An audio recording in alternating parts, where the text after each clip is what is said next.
What's up, guys? Finally 14:15, same week as the update, which is nice, which means I get to do Vulcan this week. Hopefully that goes pretty well.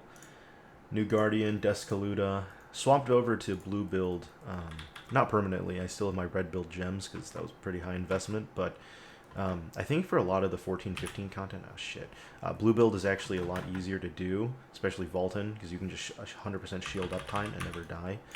But also this bird, it's just easier to counter with blue build, you know, because you never use your counter skill.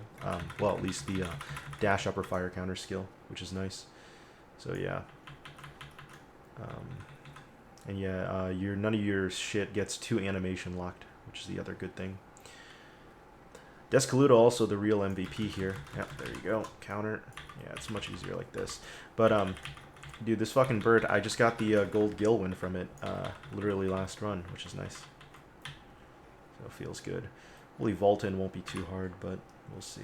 I've been seeing that a lot of people are getting stuck on the second gate pretty hard. But hopefully it won't be too difficult.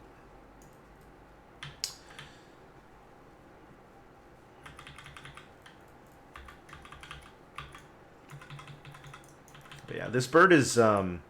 he's tankier than Yoho, obviously, because it's a higher eye level, and people aren't as geared out yet. But the one thing I will say is he doesn't really have any mechanics that are annoying to deal with. Like, oh, fuck. Okay, there we go. Someone else got the counter off. Nice. He doesn't have any of the mechanics, and also you can counter him out of his...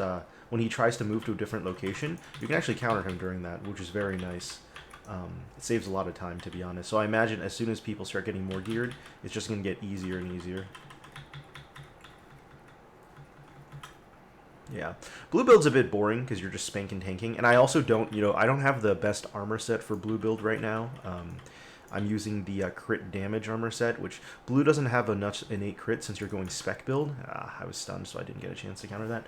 But the reason red Gunlancer can go the crit damage items, or rather the crit damage armor set, is because you go crit inherently, right? So you have the 52% crit from the thing, from the stats, and you're going to also have the 7% from Lost Wind, which I have now, so that's 60% total, and then in addition, you're also going to get 15% from your Lone Knight, right?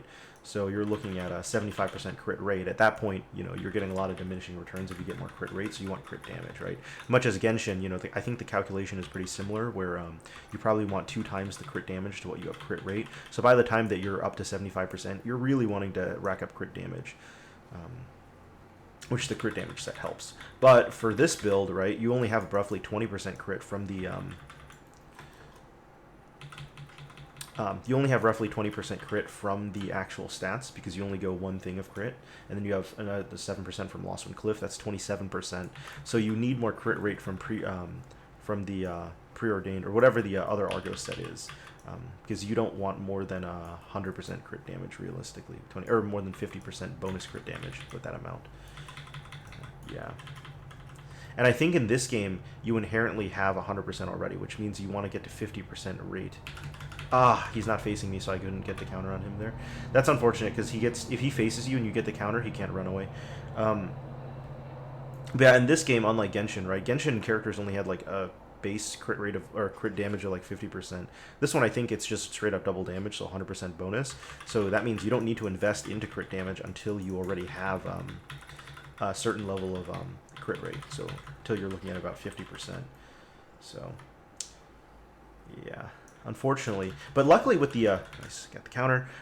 Luckily in the future armor sets, one of the good things is that you can swap between the different sets. So I know for blue Gunlancer, we want Nightmare for the different set, but for red it's different, right? So luckily I can have both armor sets and play both. The biggest investment between these is mostly having to obviously accessories, like to some degree. It kind of sucks getting different ones, but collecting those isn't the worst. Blue is pretty low difficulty because you only need combat readiness at 1. You don't need that engraving at 3, because at level 1 it already gives you the 20% damage boost, and that doesn't increase at all. The big thing is that the gems, it's kind of hard to collect a bunch of gems, so I've been much more selective about giving my other classes gems that matter less. But yeah.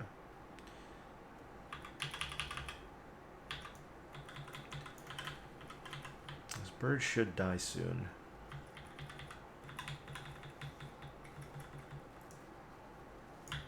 Alright. Nice, someone else got it already. I do wish they, had the content released a bit earlier. I think a lot of people quit before this because, Vaulton came out a bit late, I would say. I think they definitely could have, sped things up by maybe a month or so. Because Argos, to be honest, Argos kind of sucks. So we'll see how good Vaulton is. A lot of people say Vaulton is much more fun. Like, Argos isn't awful, but it's not amazing either. He is really, like, his fucking back kicks are some of the most annoying shit, like, possible in the game when he, like, back kicks people.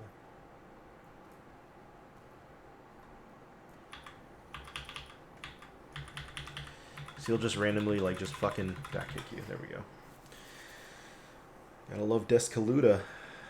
Easy bird and easy smack. See if he drops anything else. Obviously, don't be too greedy. He got me the golden Gilwind last one, so maybe he drops some relic gear. That'll be good for us.